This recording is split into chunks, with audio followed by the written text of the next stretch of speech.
पहला प्रश्न है सूची 1 और सूची 2 को सुमेलित करना है, जिसमें संस्थान और उसकी स्थिति से संबंधित है। जिसमें राष्ट्रीय जैविक प्रयोगशाला, केंद्रीय फसल शोध संस्थान, भारतीय वनस्पति सर्वेक्षण और केंद्रीय औषध शोध संस्थान, तो इनका जो है वो सही सुमेलित करना है। तो राष्ट्रीय जैविक प्रयोगशाला जो है वो आपकी पालमपुर कांगड़ा में है। पालमपुर कांगड़ा में। केंद्रीय फसल शोध संस्थान त्रिवेंद्रम में। भारतीय वनस्पति सर्वेक्षण कोलकाता में है, ठीक है। और केंद्रीय औषध शोध संस्थान जो है वो लखनऊ में है। इसलिए इसका सही आंसर जो है वो बी ऑप्शन। अगला प्रश्न है, निम्न कथनों पर विचार करें कि हिमालय क्षेत्र में देश का लगभग आधा जल शक्ति विभव मौजूद है और विषम धरातल तथा उपभोग के केंद्रों से दूरी के कारण यहाँ जल शक्ति का विकास सीमित ही हुआ है। तो कौन सा कथन जो है वो सही है? केवल एक, केवल दो, दोनों या फिर दोनों नहीं। जो इसका सही जो आंसर है वो आपका है सी ऑप्शन। इसके दोनों कथन जो हैं वो सही है। अगला प्रश्न है कि भिलाई लौह इस्पात के संयंत्र के संबंध में निम्न कथनों पर विचार करें कि इसमें लौह अयस्क डल्ली राजहरा क्षेत्र से, मतलब कि भिलाई लौह इस्पात लौह अयस्क डल्ली राजहरा से प्राप्त करता है और इसे कोयला झरिया तथा कोयला जो है वो झरिया और कोरबा से प्राप्त होता है। चूना पत्थर इसे रायपुर, दुर्ग, बिलासपुर से प्राप्त होता है और इस संयंत्र को जल तंदुला नहर और गोंदरी जलाशय से प्राप्त होता है। तो कौन सा कथन जो सही है? 1 2 3 4, 1 2 4, 2 3 4 या फिर 1 2। जिसका सही जो आंसर है वो आपका है बी ऑप्शन 1 2 4। 1 2 4 जो इसका सही जो आंसर है, सॉरी, इसका सही आंसर जो है बी नहीं है। इसका सही आंसर ए है कि इसके चारों कथन जो हैं वो जो हैं सही है। मतलब कि पहला कथन जो है आंसर सही है, इसके चारों कथन जो हैं वो सही है। क्योंकि भिलाई लौह इस्पात रूस के सहयोग से स्थापित किया गया था, छत्तीसगढ़ के दुर्ग जिले में स्थापित हुआ था। यहाँ उत्पादन जो है वो 1959 से प्रारंभ हुआ है। अगला प्रश्न है, लक्षद्वीप के संबंध में विचार कीजिए कि यहाँ 36 द्वीपों का समूह है, जिसमें से 12 में आबादी है। 8 डिग्री चैनल मिनिकॉय और लक्षद्वीप के बीच से होकर गुजरती है और 1974 में लक्काद्वीप, मिनिकॉय और अमीनी द्वीप के समूह को मिलाकर इनका नाम लक्षद्वीप रखा गया। तो कौन सा कथन सही है? केवल एक, केवल दो, केवल तीन या फिर 1 2 3। जो इसका सही जो आंसर है वो आपका है बी ऑप्शन, ठीक है, केवल दो। मतलब कि दूसरा कथन ही केवल सही है। पहला जो है केवल, क्योंकि पहला कथन इसलिए गलत है क्योंकि लक्षद्वीप जो है कुल 36 द्वीपों का समूह है। इसमें केवल 12 नहीं, केवल 11 द्वीपों पर ही आबादी है, इसलिए पहला कथन जो गलत है। तीसरा कथन इसलिए गलत है क्योंकि लक्काद्वीप, मिनिकॉय और अमीनी द्वीप को समूह को मिलाकर इसका नाम लक्षद्वीप जो है वो 1973 में नहीं, 1974 में नहीं, 1973 में रखा गया था। इसलिए इसका तीसरा ऑप्शन जो है वो गलत है। अगला प्रश्न है, निम्नलिखित कथनों पर विचार कीजिए कि झारखंड राज्य की सीमा 5 राज्यों से स्पर्श करती है और छत्तीसगढ़ राज्य की सीमा 7 राज्यों से स्पर्श करती है। तो कौन सा कथन जो है सही है? केवल एक, केवल दो, दोनों या फिर दोनों नहीं। जो इसका सही जो आंसर है वो आपका है सी ऑप्शन। इसके दोनों कथन जो हैं वो सही है। अगला प्रश्न है, निम्नलिखित में से किन किन की सीमा कैस्पियन सागर से स्पर्श करती है? तुर्कमेनिस्तान, उज्बेकिस्तान, अजरबैजान और तुर्की। ऑप्शन है 1 2 3 4, 1 2 3, 2 और 4 और 1 और 3। जो इसका सही जो आंसर है वो आपका है डी ऑप्शन, मतलब 1 और 3। मतलब कि पहला और तीसरा, मतलब तुर्कमेनिस्तान और अजरबैजान की सीमा जो है वो कैस्पियन सागर से टच करती है। क्योंकि कुल मिला के 5 देश ऐसे हैं जिनकी सीमा कैस्पियन सागर से मिलती है, जिसमें तुर्कमेनिस्तान, कजाकिस्तान, रूस, अजरबैजान और ईरान की सीमा जो है कैस्पियन सागर को स्पर्श करती है। अगला प्रश्न है, निम्नलिखित में से कौन सी नदियां चापाकार डेल्टा बनाती हैं? सीन, राइन, ओब और हुआंगहो। तो ऑप्शन है 2 और 4, 1 और 3, 2 और 3 या फिर 1 2 3। जो इसका सही जो आंसर है वो आपका है ए ऑप्शन 2 और 4, मतलब 2 राइन और हुआंगहो नदी जो है वो चापाकार डेल्टा बनाती है, क्योंकि गंगा नदी, राइन नदी, हुआंगहो नदी, नाइजर नदी, इरावदी नदी डेल्टा जो है, इनका डेल्टा जो है वो चापाकार डेल्टा है। जबकि सीन, ओब, विशुला जो नदी है ये ज्वार नदमुख डेल्टा का निर्माण करते हैं। अगला प्रश्न है, निम्नलिखित में से कौन सा सही सुमेलित नहीं है? कनाडा, मेपल की भूमि, नीदरलैंड, पौनचक्कियों की भूमि, ग्रीनलैंड, बर्फ की भूमि, स्विट्जरलैंड, चॉकलेट की भूमि। जो इसका सही जो आंसर है वो आपका है सी ऑप्शन, ग्रीनलैंड जो है, ग्रीनलैंड, क्योंकि बर्फ की भूमि जो है को जापान को बर्फ की भूमि कहते हैं, इसलिए सी ऑप्शन जो है वो गलत है। अगला प्रश्न है, कनाडा के क्यूबेक के शहर के संबंध में कथनों पर विचार कीजिए कि क्यूबेक जो है वो सेंट लॉरेंस नदी के किनारे स्थित है। इसका विकास ज्वारी नदमुख के कारण हुआ है और इस समुद्री जहाज के निर्माण का प्रमुख केंद्र है। तो कौन सा कथन सही है? केवल एक, केवल 1 और 3, 2 और 3 और 1 2 3। जो इसका सही जो आंसर है वो आपका है डी ऑप्शन, इसके तीनों कथन जो हैं सही। अगला प्रश्न है, निम्नलिखित में से कौन सा कथन सही नहीं है?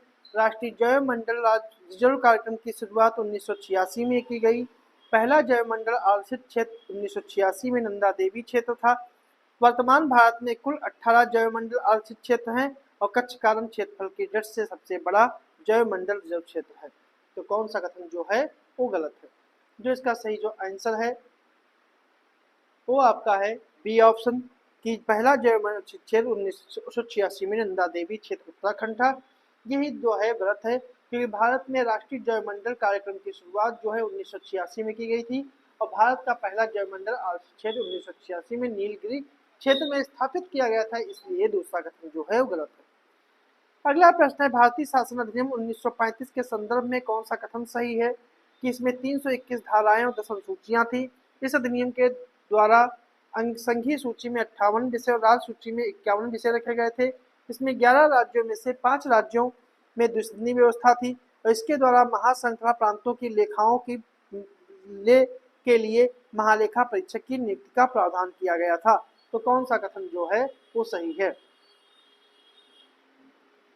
तो इसका सही जो आंसर है वो आपका है ए ऑप्शन, 1 और 4, पहला और चौथा जो है वो सही है, क्योंकि पहला कथन दूसरा और तीसरा गलत है, क्योंकि भारत शासन अधिनियम 1935 में 321 धाराएं थी और 10 अनुसूचियां थी। इस अधिनियम में केंद्र और राज्यों के बीच 3 सूचियों का निर्माण हुआ, जिसमें संघीय सूची में 59 विषय, राज्य सूची में 54 विषय और समवर्ती सूची में 36 विषय थे। इसके अतिरिक्त प्रांतों में द्वैत शासन व्यवस्था समाप्त करके प्रांतीय स्वतंत्रता का शुभारंभ किया गया था। इसने 11 राज्यों में से 6 राज्यों में द्विसदनी व्यवस्था प्रदान की और इसी अधिनियम के द्वारा आरबीआई की स्थापना की गई और इसी के तहत 1937 में संघीय न्यायालय की स्थापना की गई और महालेखा परीक्षक की नियुक्ति का प्रावधान किया गया था। इसलिए इसका दूसरा और तीसरा जो है वो गलत है। अगला प्रश्न है, 11वें संवैधानिक संशोधन के अधिनियम 1961 के पे विचार कीजिए कि इस अधिनियम के द्वारा उपराष्ट्रपति के निर्वाचन प्रणाली में परिवर्तित करते हुए संसद के दोनों सदनों की संयुक्त बैठक के स्थान पर निर्वाचक मंडल की स्थापना की व्यवस्था की गई और राष्ट्रपति या उपराष्ट्रपति के निर्वाचन को उपयुक्त निर्वाचक मंडल में रिक्तता के आधार पर अब चुनौती नहीं दी जा सकती। गोवा, दमन, दीव भारतीय संघ में शामिल किए गए हैं। तो कौन सा कथन सही है? केवल 1, केवल 2, 1 और 2 या फिर 1 2 3। जो इसका सही जो आंसर है वो आपका है सी ऑप्शन, 1 और 2। गोवा, दमन और दीव जो हैं, गोवा, दमन, दीव जो है वो भारतीय संघ में 12वें संवैधानिक संशोधन ना कि 11वें संवैधानिक संशोधन के द्वारा शामिल किए गए थे और ये 1962 में शामिल किया गया था जब 12वां संवैधानिक संशोधन हुआ था। अगला प्रश्न है, संविधान के किस अनुच्छेद के तहत न्यायालय द्वारा संसद की कार्यवाहियों की जांच करना प्रतिबंधित किया गया? अनुच्छेद 120, अनुच्छेद 121, अनुच्छेद 119 या अनुच्छेद 122? जो इसका सही जो आंसर है वो आपका है डी ऑप्शन, अनुच्छेद 122, क्योंकि अनुच्छेद 119 में संसद में वित्तीय कार्य संबंधी प्रक्रिया का उल्लेख है, 120 में संसद की भाषा है और 121 में संसद में चर्चा पर संसद न्यायालय के निर्णयों की चर्चा संसद में नहीं की जा सकती। अगला प्रश्न है, निम्नलिखित में से कौन सा युग्म सुमेलित नहीं है? अनुच्छेद और जिस राज्य के लिए प्रावधान किए गए? 371 का, 371 खा, 371 गा या 371 चा? तो इसका सही जो आंसर है सुमेलित नहीं है वो आपका है सी ऑप्शन, 371 गा। क्योंकि 371 गा जो है वो मिजोरम के लिए नहीं है, वो मणिपुर के लिए है, इसलिए सी ऑप्शन जो है वो गलत है। अगला प्रश्न है, निम्नलिखित में से कौन सी विशेषता मूल कर्तव्यों की नहीं है? यह नीति निर्णय तत्वों की तरह गैर न्यायोचित है, इसमें कुछ नैतिक कर्तव्य हैं तो कुछ नागरिक या सभी लोगों के लिए है, चाहे वह नागरिक हो या विदेशी। यह मूलतः विदेशी भारतीय जीवन पद्धति के आंतरिक कर्तव्यों का वर्गीकरण है। तो कौन सा जो है विशेषता मूल कर्तव्यों की नहीं है? तो इसका सही जो आंसर है वो आपका है सी ऑप्शन, या सभी लोगों के लिए चाहे वह नागरिक हो या विदेशी। ऐसा नहीं है कि भारतीय संविधान में 42वें संवैधानिक संशोधन के द्वारा 1976 में मूल कर्तव्य जोड़े गए, ठीक है, और ये केवल भारतीयों के लिए हैं, ना कि विदेशियों के लिए। अगला प्रश्न है, निम्नलिखित में से किन राष्ट्रपतियों का निधन उनके कार्यकाल के दौरान हो गया था? डॉक्टर जाकिर हुसैन, बीबी गिरी, फखरुद्दीन अली अहमद या फिर डॉक्टर एस राधाकृष्णन? कोड के आधार पर चयनित करना है, 1 और 3, 2 और 4, 1 2 3 या फिर 2 3 4। तो इसका सही जो आंसर है वो आपका है ए ऑप्शन, 1 और 3, मतलब पहले और जाकिर हुसैन और फखरुद्दीन अली अहमद, ये दो राष्ट्रपति हैं जिनका कार्यकाल उनका मृत्यु उनके कार्यकाल के दौरान हुई। अगला प्रश्न है, निम्न संविधान कथनों विचार कीजिए कि संविधान के भाग 13 में भारत के राज्य क्षेत्र के भीतर व्यापार वाणिज्य समागम का उल्लेख है। संविधान के भाग 14 के अध्याय 1 में लोक सेवा आयोग का वर्णन किया गया है। कौन सा कथन सही है? केवल 1, केवल 2, दोनों या फिर दोनों नहीं? जो इसका सही जो आंसर है वो आपका है ए ऑप्शन, केवल 1। पहला कथन जो है वो सही है, दूसरा कथन जो है वो गलत है। दूसरा कथन गलत है क्योंकि भारतीय संविधान के भाग 14 के अध्याय भाग 14 जो 14 है उसमें संघ और राज्यों के अधीन सेवाओं का वर्णन है, जिसमें भाग 14 के अध्याय 1 में सेवाएं और भाग 14 के अध्याय 2 में लोक सेवा आयोग का वर्णन है, इसलिए दूसरा कथन जो है वो गलत है। अगला प्रश्न है, राष्ट्रीय बाल संरक्षण आयोग के संबंध में विचार करें। यह एक वैधानिक निकाय है, इसकी स्थापना बाल संरक्षण आयोग अधिनियम 2005 के तहत 2007 में की गई और राष्ट्रीय बाल अधिकार संरक्षण आयोग एक स्वायत्त निकाय है और यह महिला एवं बाल विकास मंत्रालय भारत सरकार के प्रशासनिक नियंत्रण के अधीन कार्य करता है। कौन सा कथन सही है? केवल 1, 1 और 2, 1 और 3 या फिर 1 2 3? जो इसका सही जो आंसर है वो आपका है डी ऑप्शन, इसके तीनों कथन जो हैं वो पूर्णतया सही है। मतलब बाल अधिकार संरक्षण आयोग जो है इसके कथन के लिए तीनों कथन जो हैं वो सही है। अगला प्रश्न है, और बाल अधिकार संरक्षण आयोग जो है यह एक वैधानिक निकाय है, लेकिन यह संवैधानिक निकाय नहीं, ये ध्यान रखना है। अगला प्रश्न है, राष्ट्रीय मानवाधिकार आयोग के संबंध में कौन सा कथन सही नहीं है? यह एक संवैधानिक निकाय है, इसकी स्थापना 1993 में की गई। इसमें एक अध्यक्ष और 5 सदस्यों के अतिरिक्त 7 अन्य पदेन सदस्य भी होते हैं। आयोग के अध्यक्ष और सदस्यों की नियुक्ति राष्ट्रपति द्वारा प्रधानमंत्री के नेतृत्व में गठित समिति की सिफारिश पर होती है। इस समिति में कुछ 4 सदस्य होते हैं। तो कौन सा कथन जो है वो सही नहीं है? इसका सही आंसर जो है वो आपका डी ऑप्शन है, इसमें कुछ 4 सदस्य होते हैं, यही कथन जो है गलत, क्योंकि अध्यक्ष और सदस्यों की नियुक्ति की सिफारिश करती है, उसमें 6 सदस्य होते हैं, जब प्रधानमंत्री, लोकसभा के अध्यक्ष, केंद्रीय गृह मंत्री, राज्यसभा के सभापति और दोनों सदनों के विपक्षी दल के नेता शामिल होते हैं। अगला प्रश्न है, अंतर्राष्ट्रीय सौर गठबंधन के संबंध में कौन सा कथन सही नहीं है?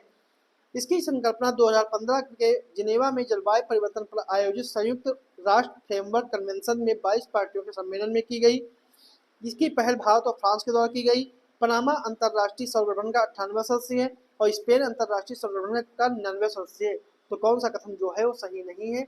इसका सही जो आंसर है वो आपका है ए ऑप्शन, पहला कथन ही इसका गलत है, क्योंकि अंतर्राष्ट्रीय सौर गठबंधन की संकल्पना भारत और फ्रांस के द्वारा 2015 में पेरिस में, जिनेवा में नहीं, पेरिस में आयोजित जलवायु परिवर्तन के फ्रेमवर्क पर हुआ था, जिसमें 21 पार्टियों के सम्मेलन में 21 पार्टियां इसमें शामिल थी, इसलिए इसका पहला कथन जो है वो गलत है।